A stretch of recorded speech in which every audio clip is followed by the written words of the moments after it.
Hello! So in this video we thought we would talk a little bit about some of the new equipment that we've gathered over the past year.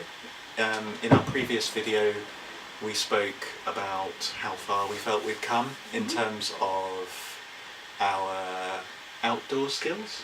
Yes, Yeah. and outdoor skills and experiences. Yeah. So this video is just about having a look at some of that equipment and how it's working out for us and going from there really. Yeah, we've had a couple of requests to speak about tents especially, so we'll talk a little bit about that. So let's start. Yeah. Shall I kick it off? You kick it off, yeah. Yeah, so one of the things that happened last year is that we did the West Highland Way walk in Scotland, which is a 100-mile walk in the Highlands. So during that walk, I'll put a link to that video as well, and it'll pop up just above Nana's head there. So I had a Van Gogh kind of 55 litre backpack to do that hike with. And that lasted you for quite a long time. Yeah, that was a great rucksack. I would say in terms of doing longer sort of semi-professional hikes and things like that, wasn't the best, just because the padding on the arms wasn't fantastic.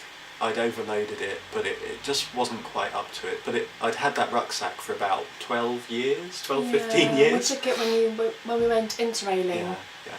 So 10 years ago. Yeah. But it was how much? I mean, I know it was 10 years ago, but it was quite not expensive rucksack to buy. Yeah, it was. Yeah, I don't know. It was probably under £100 actually. About 50 maybe. Yeah. So it lasted. It lasted ages. So I have to give recommendations for that piece of equipment. And Van Gogh is generally quite a good make as well. It's just by the end of that trip, it had just completely fallen apart. Essentially, I pushed it way beyond its limits. It was ripping. It was everything was falling apart. So reluctantly, I had to get rid of it. So I started looking around for a new rucksack. Nana had got an Osprey. I mean, yes, I have 2 Osprey rucksacks. I think I talk about my 50 litre Osprey in the gear video following the West Highland Way. I would recommend that rucksack. It's been really good for me. And my 28 litre rucksack, which is my day one, which I use in the mountains and for day hikes, is also an Osprey. So Osprey is great. Yeah. And also we found some other good ones. Yeah. I was looking at Osprey, the men's equivalent of what Nana had, and just as I was going to buy it, they changed the colours of all the brands. That was really annoying. So I decided I didn't want any of the new colours. I think they're quite. They're like red and blue. Yeah, kind of. Well, I mean, they're nice traditional colours, but they're. I was looking for kind of a brighter colour. I was disappointed with Osprey for doing that. Yeah, but they're still top quality bags. Sure. So I was looking around for other bags, and I discovered a make I hadn't heard of before, which was Gregory. Now I gather in the States they are quite well heard of, quite well renowned, but it's not really a brand I've come across before. But I looked into them, and they'd gotten some good reviews online. And at the time they were doing a discount on one of their bags, so I picked it up, and it is the Gregory Zulu 55 litre. I won't do a full gear review on it just because there's loads of that stuff out there already, but this is really a video about talking about our new equipment that we've used. I've used this a couple of times so far. I used it on our trip to Wales. You may have seen me with it on my back in that video.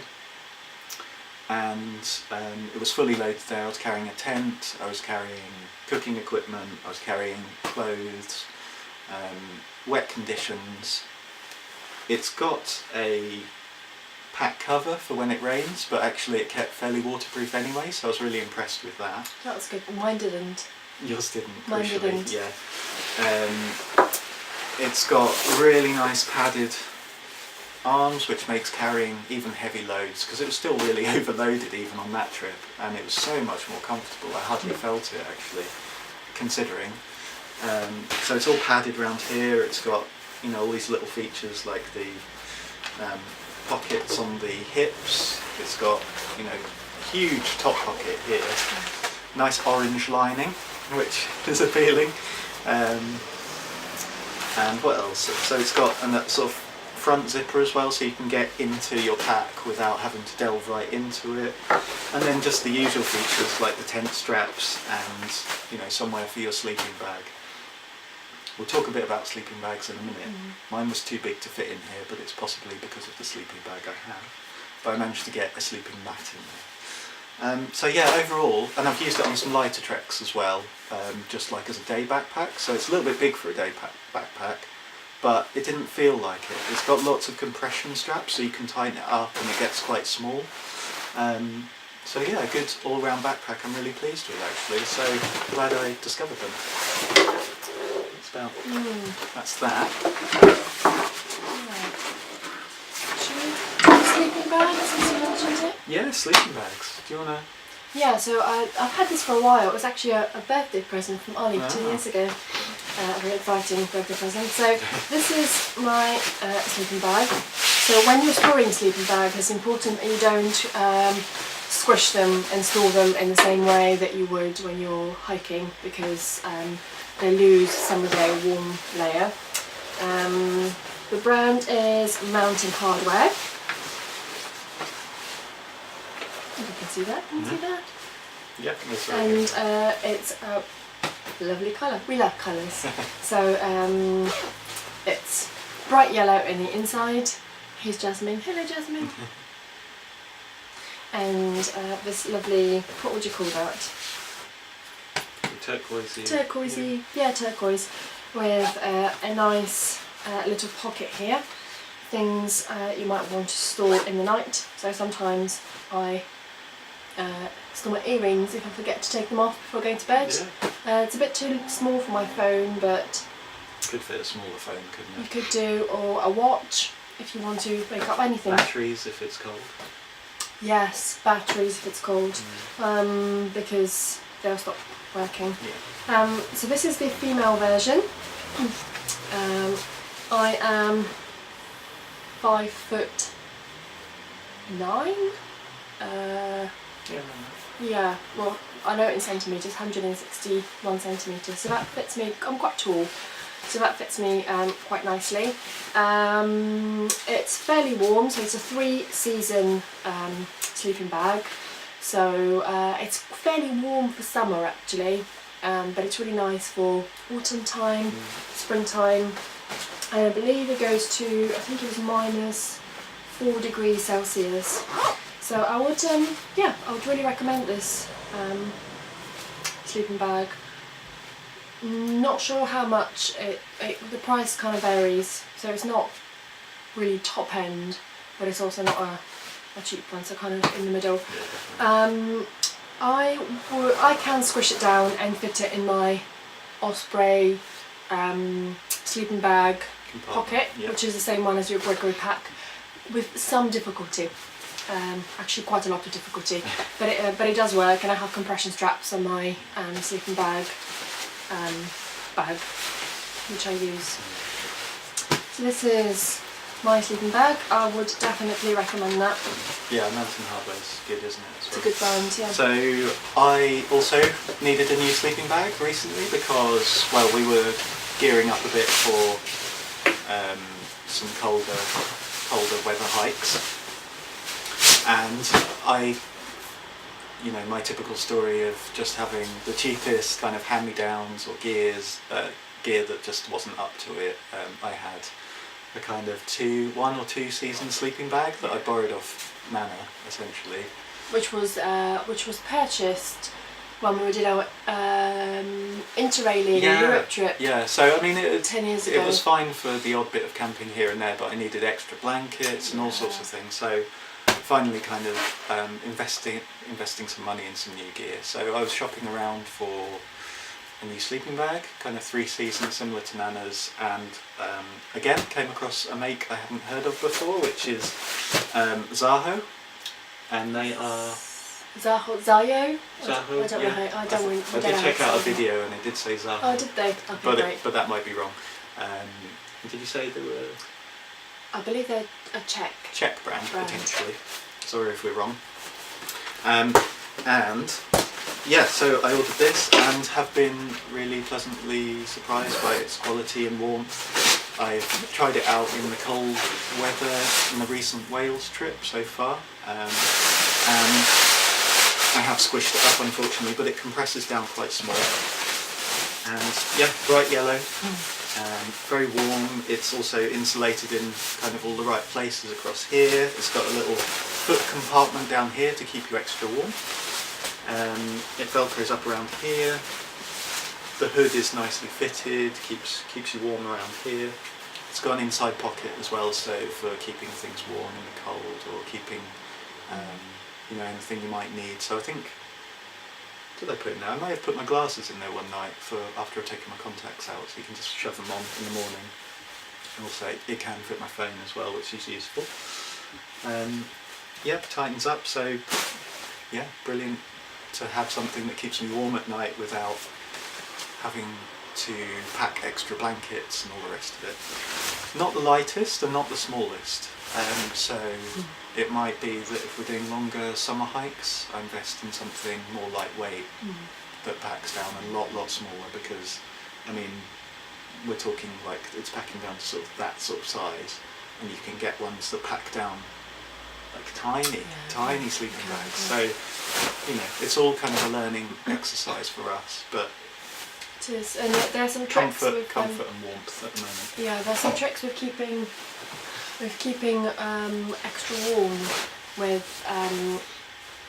maybe lighter sleeping bags. So they say to put things around your feet. So sometimes what I would do is I put if it's dry, my waterproof rucksack cover around my feet, and that gives me extra warmth. Wear gloves, a hat when sleeping. It's quite important not to breathe into your sleeping bag if your nose and mouth are quite cold, because the condensation is going to make your sleeping bag wet, and long term you're going to get colder. So what I have ordered from which just came today actually, I've never had one of these, it's a balaclava. It's a trespass one, so it's really small. We literally just received a knock on the door before we were starting to film this video, so this is what it looks like. Balaclava like, but what it does is it keeps your neck warm, which is where you have a lot of your arteries, and yeah, so you can lose a lot of heat from your head and neck when you're sleeping. So that can add a couple of extra degrees to your sleeping bag. And socks, always good to sleep with socks, and I sleep with my thermals usually if it's.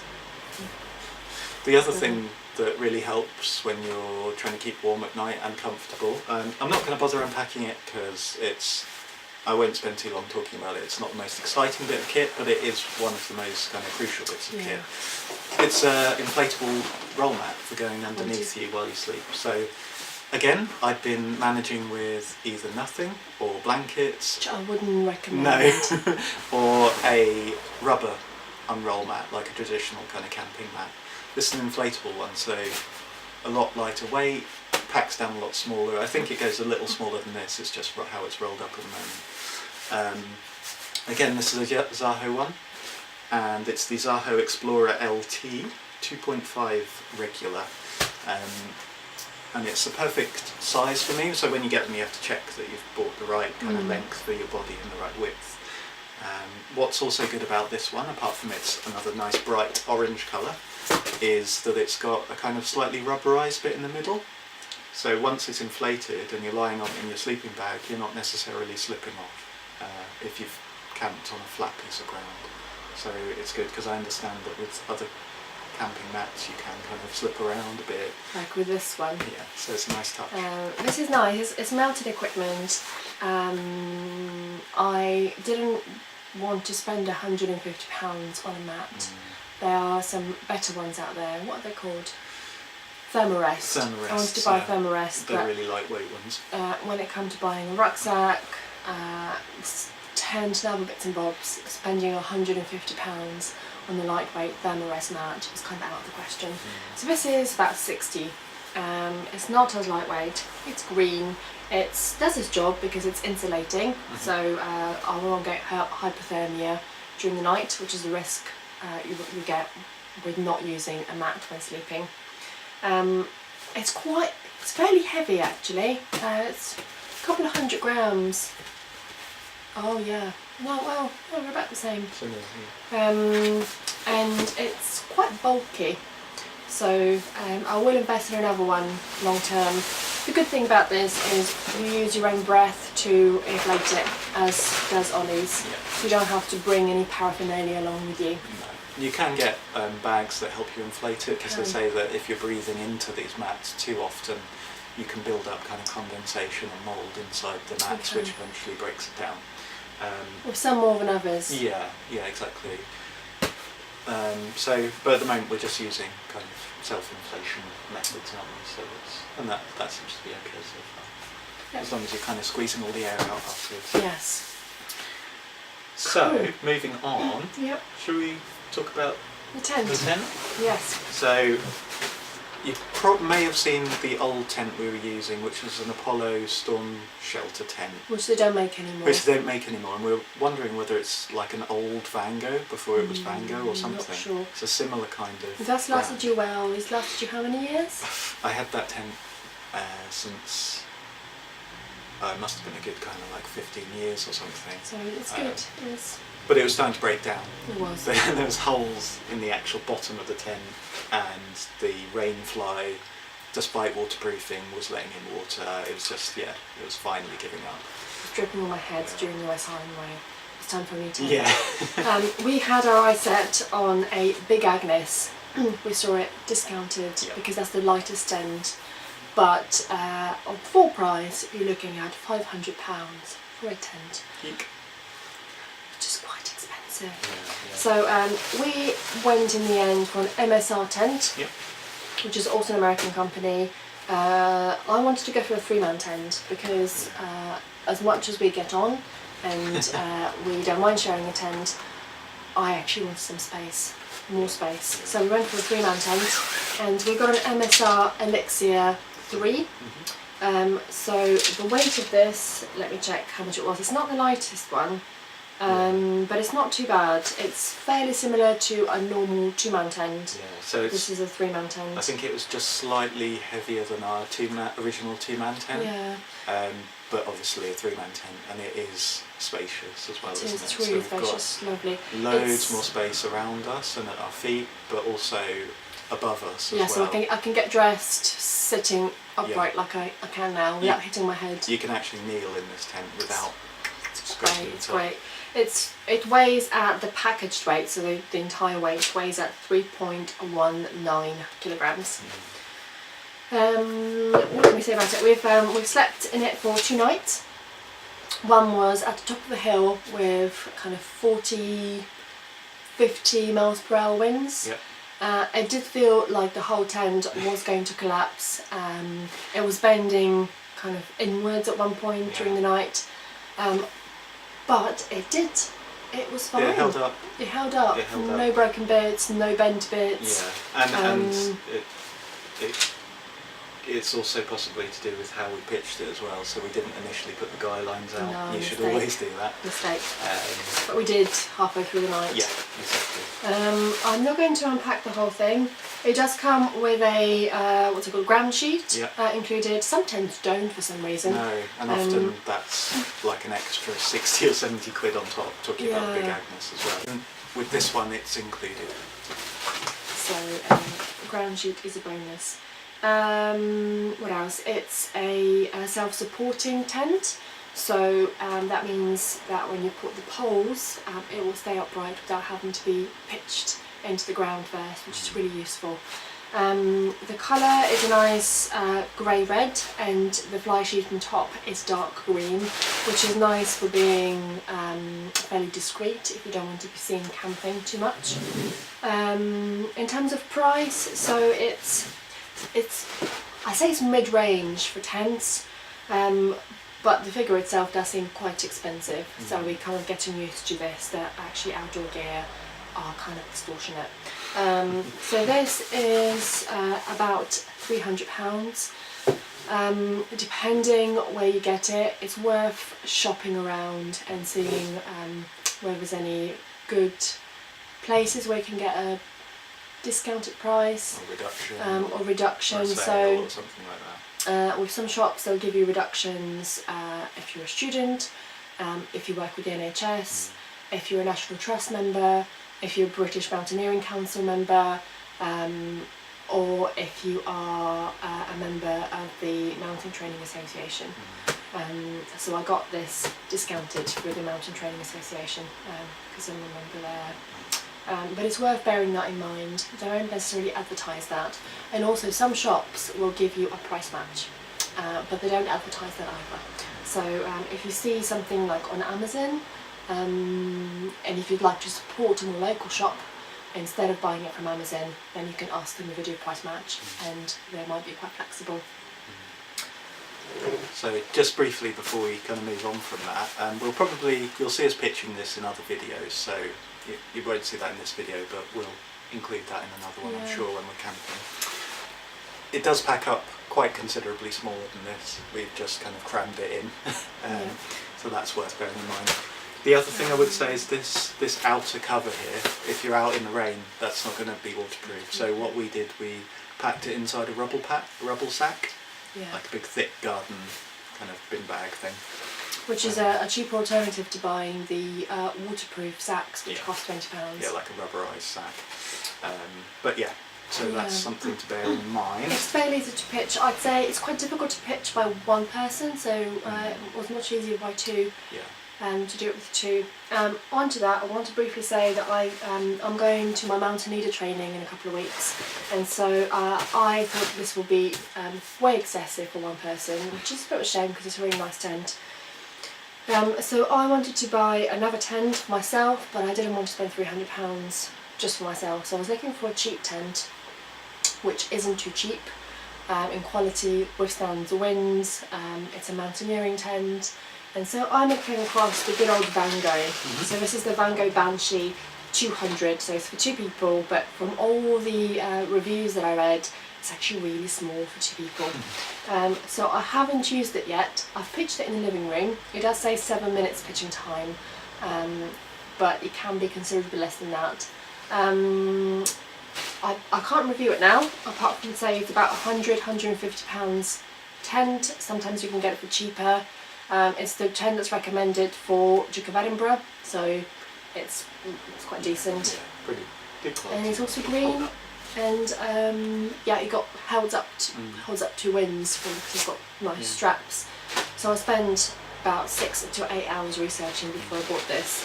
But it's a good tent on the if you don't want to spend £300 on a tent, this is also a good alternative. So we can potentially talk about a bit more about that in another video once you've tried it out.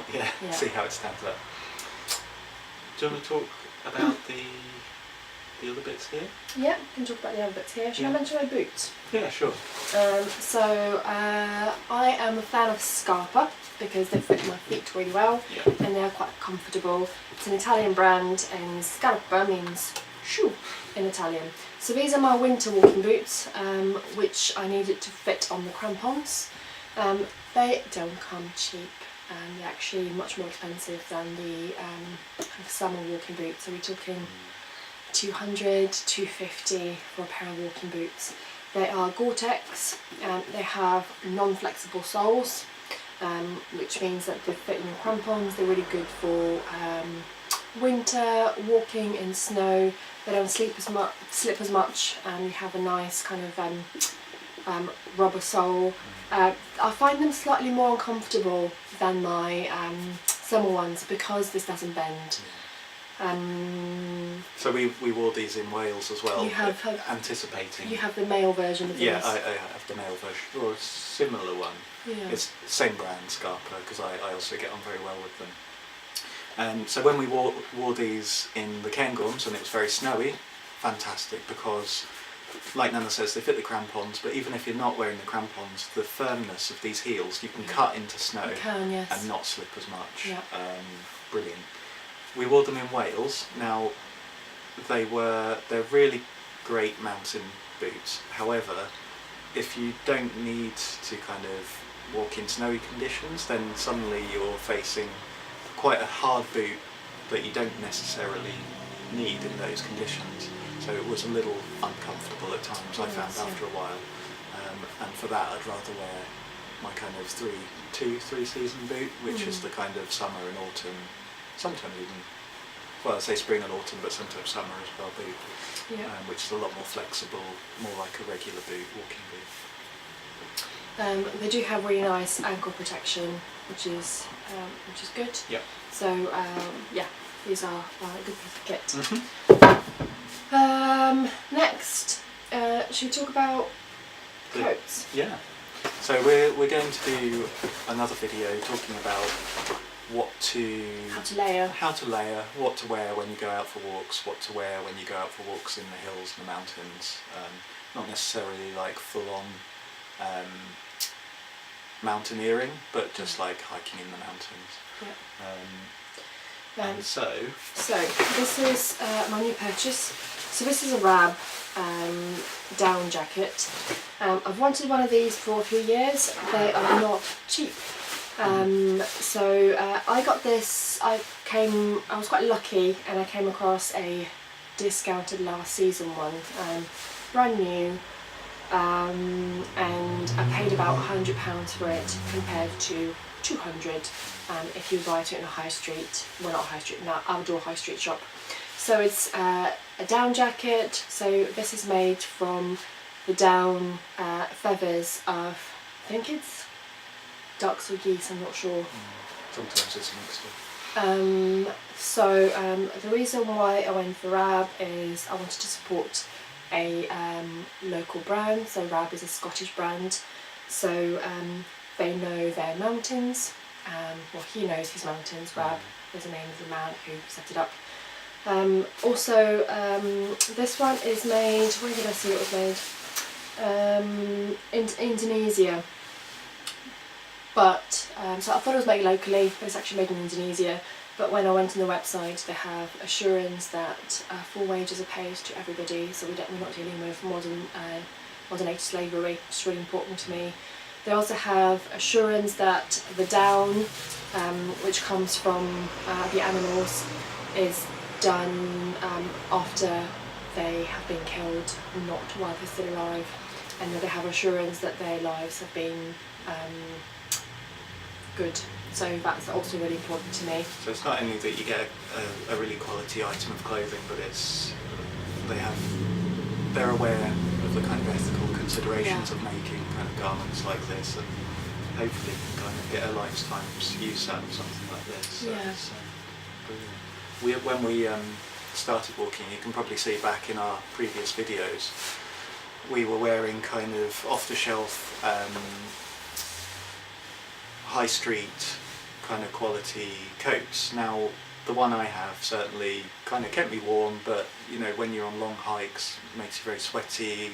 It's just like all or nothing, big coat, keeps the rain off for a little while, then it gets soaking wet, and sweating underneath it. You know, it's really inappropriate for kind of longer time walking, or even like a long day hiking the mountains. So, you know, even I'm kind of now investing in some kind of different clothing, kind of more technical clothing that you can layer, which is what we'll be talking about in this other video. But I'm waiting on my stuff to come. So this is insulating to some extent against wind. Our friend Abby describes it as wearing a cloud, and it's kind of right. It's really nice and warm. I really enjoy this. Obviously it's not waterproof, so nothing downs is waterproof or water resistant, and you have to be really careful about how you wash it, otherwise you will ruin your £100, £200, £300 jacket. Some of these are available on eBay. With eBay you have to be really careful who you buy from, what kind of quality they would be, but actually buying stuff second hand is really good, and we've done that with some of our things. So that's really important environmentally, and also if you want to save some money. These companies make their things to last for a decade or more, so investing in second-hand equipment is worthwhile. And this is one of the things that we're learning really as well, is buy once and buy quality rather than buy twice. You know, essentially, you know, you buy something that's cheaper or doesn't fit the bill, and you end up having to buy the more expensive thing in the end anyway. So it's, you know, it's all about looking after yourself when you're out and making sure that you're kind of safe and you've got enough warmth really, Yeah. and you're staying dry. Which brings us onto this. And this is probably the most I've ever spent on a jacket. So again, I got it at a discounted price.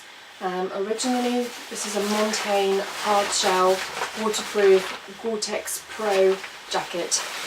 It's the most technical piece of equipment I probably own. Yeah, I had a hard time buying this one. Normally it would be about £350. I didn't pay £350 for it. I paid maybe 70% of that, or 60% of that.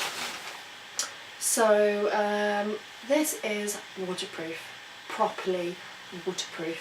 So on the West Highland Way I was wearing a soft shell waterproof jacket which was waterproof in showers. I wore this during a night navigation training, and it poured and I was completely dry, and so was my phone in my pocket. So it's fantastic. It's really good. It's worth investing in shoes and an outer layer. They're the two bits of kit where you need to spend a little bit more money. Anything else you can kind of manage with not so good quality.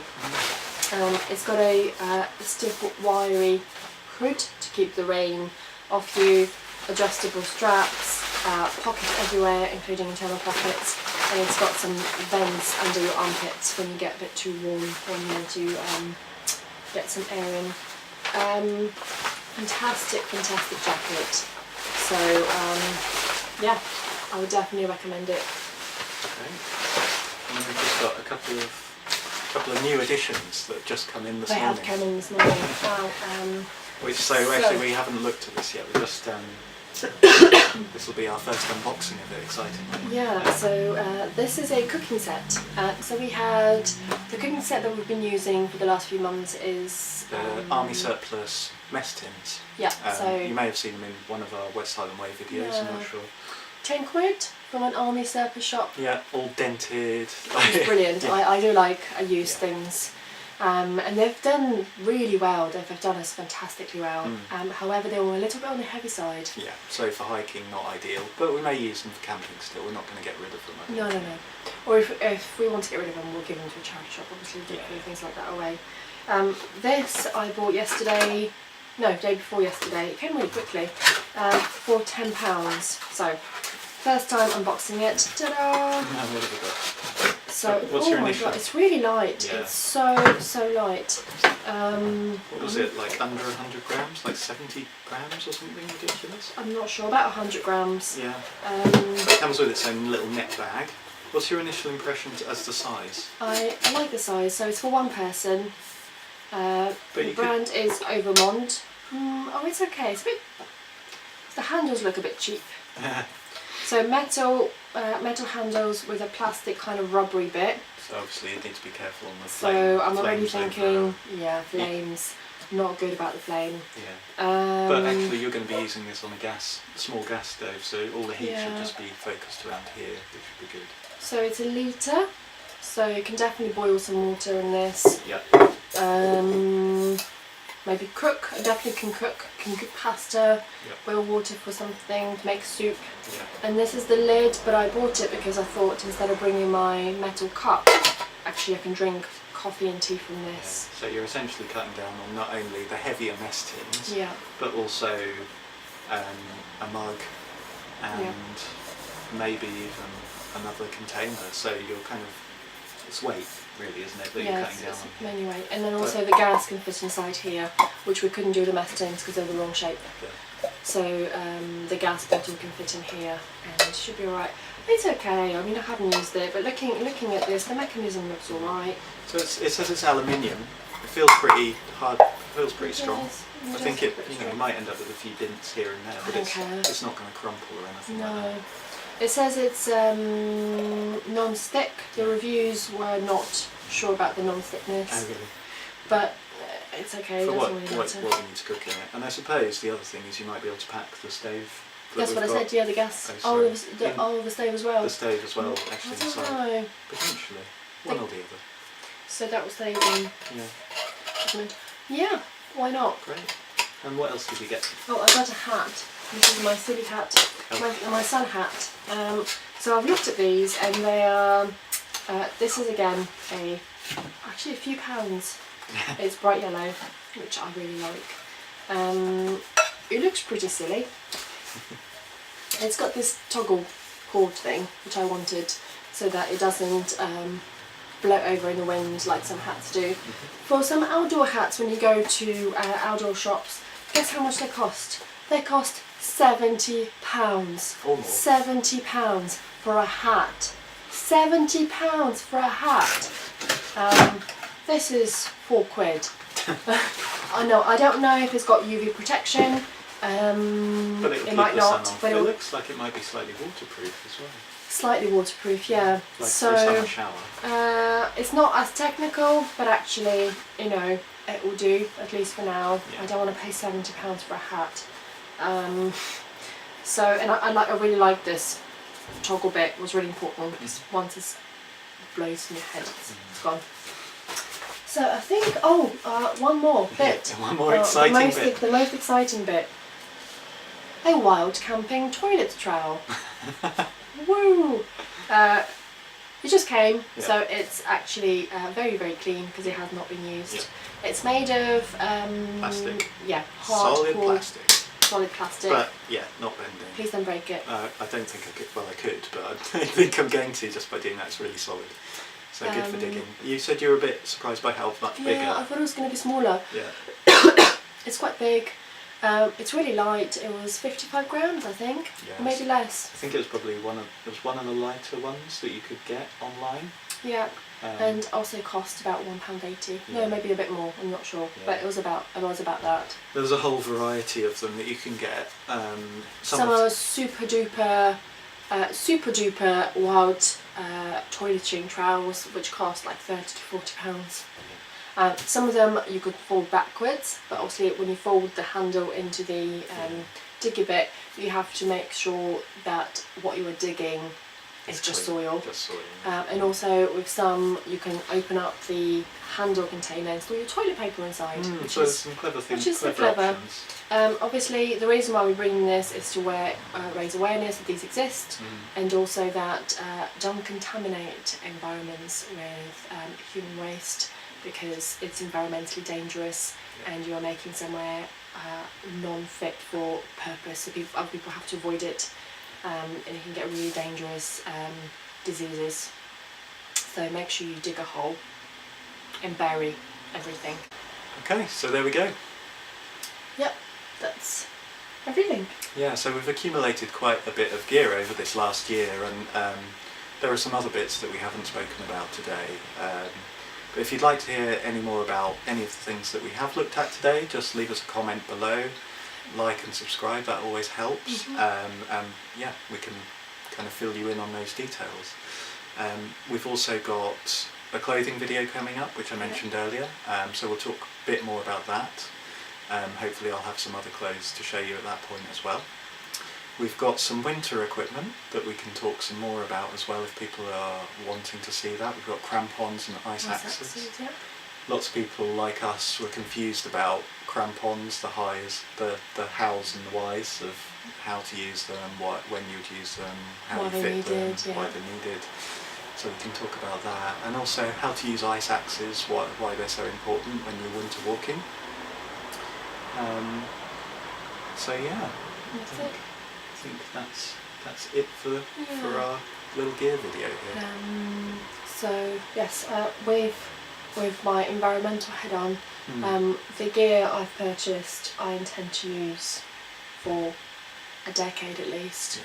So it takes a lot of water and a lot of resources to make any kind of clothing and equipment. So be mindful of what you purchase. Cool. Yeah.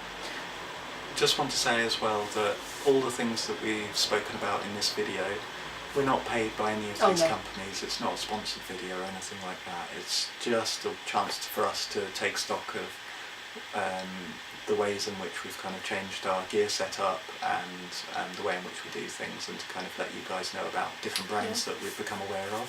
Yeah. So yeah, as I say, not an advert, No. not getting paid for it. No, so we're blatantly truthful Yeah. about what we've liked and what we haven't liked. Exactly, yeah. So impartial. Yeah. So great. That being said, thanks for watching. Thank you. And join us again next time. Bye. Bye.